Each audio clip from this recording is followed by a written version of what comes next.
coronation. Obviously, we didn't watch it. We've seen highlights of it. Yeah. And I always find it so interesting, especially like with the Queen's funeral and the Jubilee. She had a Jubilee that just went, was it the year before? I think it was a 70 years. It's it's so intriguing to just watch these people come out in their thousands and stand around and just have like a Yeah, mini you know what's party for no wild? reason. You know, like where Buckingham Palace is, and then there's that long road that goes all the way to the back that you can see. Yeah, That was full of people. yeah. And I'm just genuinely curious, like if you love the royals that much, why you would want to be at the end of that queue? Like you can't see anything. You're You like, just stood what are you there. doing? You're just It's just standing. it's just for You're clout, standing isn't it? around in London. It's for like the For weakest what? clout ever. It's so lame. Like, Yeah. what are you doing?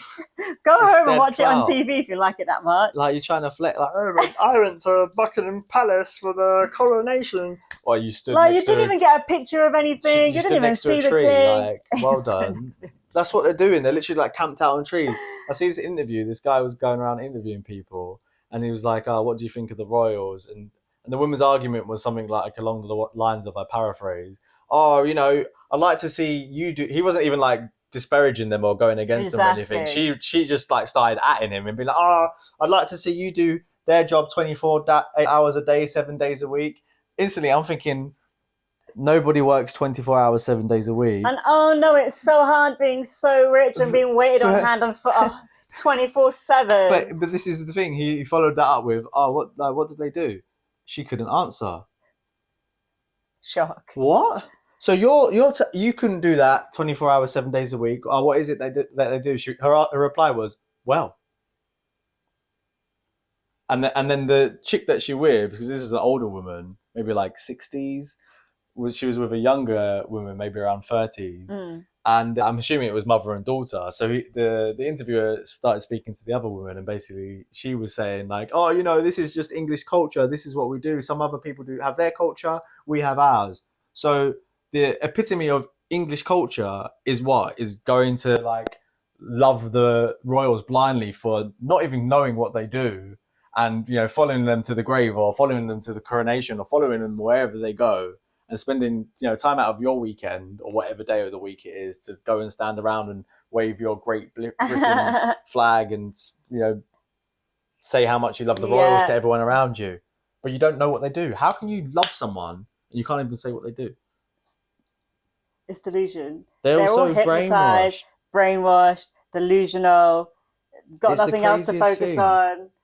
And you know what's wild to me? That they had like, I think they have like a gospel choir or like some people of color singing in the church, and I was like, Charles, you think you're smart? You think you're smart? I see what you're doing here. You're trying to get the diversity vote, but I'm sorry, sir, you did not get the diversity vote. Like y'all didn't like Meghan, y'all killed Diana. For what? Speaking the truth. But speaking the truth, but also she was dating. Is it Dodie I fired? Yeah.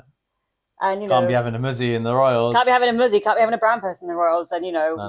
See how that ended.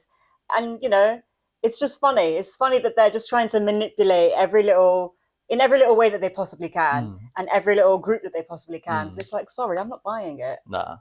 And my vote is not for sale. You do not get my support. I'm sorry. Sorry. This is the craziest thing. The monarchy, head of state in this country. But what do they actually do? Nothing.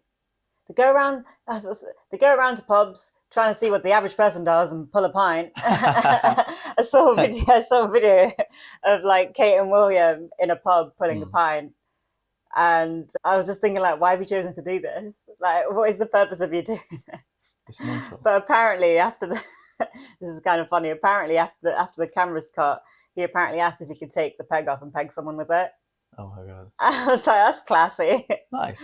See what you're into. Innit? Nice one, Kate. Okay. Say no more. Say less. Legit. It's just funny, and it's like when the Queen died, and Charles. I don't like saying the K word because he's not my king. Literally. Charles, inbred big-eared mofo that he is. There was an article that came out basically saying that he wasn't going to pay any tax on his inheritance. Oh yeah. Right? And it followed up with the reasoning, which was because taxation erodes wealth, and we have to protect the royals' wealth. All right, so that taxation erodes the wealth of people, Does that are you telling us the reason for tax? Yeah. Right. 100%. So, but we don't want to erode their tax, but everyone else in the country can have their wealth eroded. But and where does it go? To the royals. Bollocks. Absolute bollocks. but so everyone, technically, that's not even your money. That's our money. They sit on gold. They sit on pearls. They sit on diamonds. They sit on precious art. 5% of the All land. stolen. And it's all paid for by us. And you've got people out in the street saying how much they love them. And how much do they spend on the coronation?